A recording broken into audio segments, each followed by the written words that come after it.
Assalamualaikum teman-teman Sabik, balik lagi di cerita dongeng Momi. Kali ini Momi masih membacakan cerita di buku Raksasa Berketombe. Nah, kali ini cerita yang akan Momi bacakan yaitu berjudul Prajurit yang Malas Membersihkan Telinga.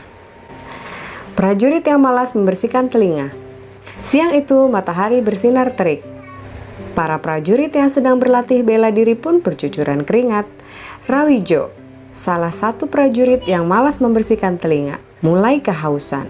Saat kepala pasukan memberi nasihat tentang teknik bertahan, dia malah membayangkan es degan. Pasukan bersiaga di benteng. Indraguna sang pemimpin pasukan memberi aba-aba. Seluruh prajurit berderap naik ke benteng. Namun Rawijo yang pendengarannya terganggu malah lari keluar gerbang istana. Indraguna bengong. Mau kemana prajurit itu? Pikir Indraguna. Sementara itu, Rawijo terus berlari menuju hutan karena tadi dia mendengar Indraguna menyuruh para prajurit mencari banteng. Rawijo berhasil menemukan banteng. Dia memasang bendera merah di punggungnya lalu lari ke istana. Banteng hutan itu pun mengejarnya. Seorang prajurit yang berjaga di gerbang istana kaget melihat benteng liar itu. Karena ketakutan, prajurit itu pun segera bersembunyi di balik patung ikan bersama Rawijo. Banteng itu masuk ke dalam istana dan mengincar Indraguna yang mengenakan seragam serba merah. "Waduh, siapa yang membawa banteng kemari? Tolong!" lengking Indraguna. Dia berlari ke arah lapangan untuk menghindari kejaran banteng itu. Beruntung ada prajurit yang bisa menjinakkan hewan liar. Dia menyuguhkan ubi merah pada si banteng. Aneh, hewan itu segera diam. Dan ketika prajurit menepuk punggungnya, banteng itu pun keluar dari istana. Indraguna terengah-engah kehabisan nafas.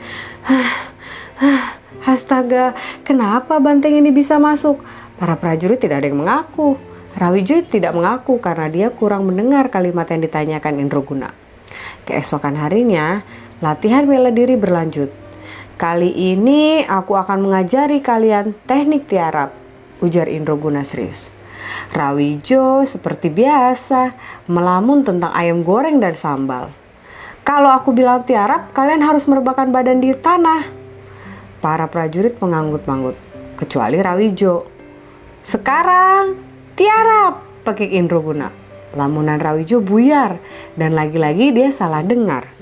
Ketika semua prajurit benar-benar tiarap, dia malah tetap berdiri dan mulai berteriak. "Woi, woi, lihat aku berteriak, woi, woi." Rawijo tidak tahu kalau saat itu sang raja sedang sakit gigi. Mendengar teriakan Rawijo, gigi sang raja terasa semakin nyeri dan kepalanya bertambah pusing. Sang raja pun mendadak marah besar. "Pengawal!" suruh sang raja. Seorang pengawal kurus tergopoh-gopoh mendekat. "Panggil orang yang berteriak-teriak itu. Dia membuat penyakitku bertambah parah," tegas sang raja. Di lapangan, Indraguna sudah ratusan kali menyuruh Rawijo diam. Tapi suaranya kalah dengan teriakan Rawijo. Akhirnya pengawal yang diutus raja pun mengangkat tubuh Rawijo ke pundaknya. Dan Rawijo berhenti berteriak. Di dalam istana, sang raja segera bertanya kepada Rawijo, "Kenapa kau berteriak-teriak? Tidak tahukah kau kalau aku sedang sakit gigi?" Di luar dugaan, Rawijo malah terkikik.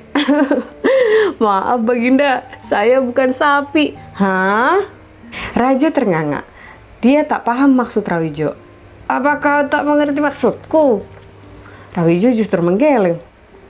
"Tidak Baginda, hamba tidak punya pohon duku." Sang raja kebingungan. "Kenapa jawabanmu aneh sekali? Apa telingamu bermasalah?" Rawijo tercengang beberapa saat. Sebentar Baginda, biarkan saya berpikir." Maka Rawijo pun berpikir. Setelah hampir 8 jam berpikir, barulah Rawijo kembali berbicara. "Saya minta maaf Baginda, saya tidak bisa makan permen gulali." Kesabaran sang raja habis. Dia segera bangkit dan memberi perintah. "Pengawal, bawa orang ini ke rumah Tabib Jinggon." Begitulah akhirnya Rawijo dibawa ke rumah tabib Jinggon dan kotoran yang menyumbat telinganya pun dibersihkan.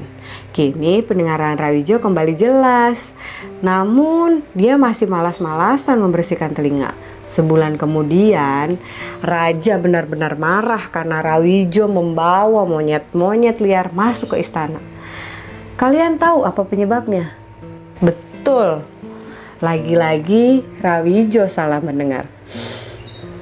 Sekian teman-teman Sabik, Mami bacakan cerita. Sampai ketemu di episode selanjutnya ya. Assalamualaikum.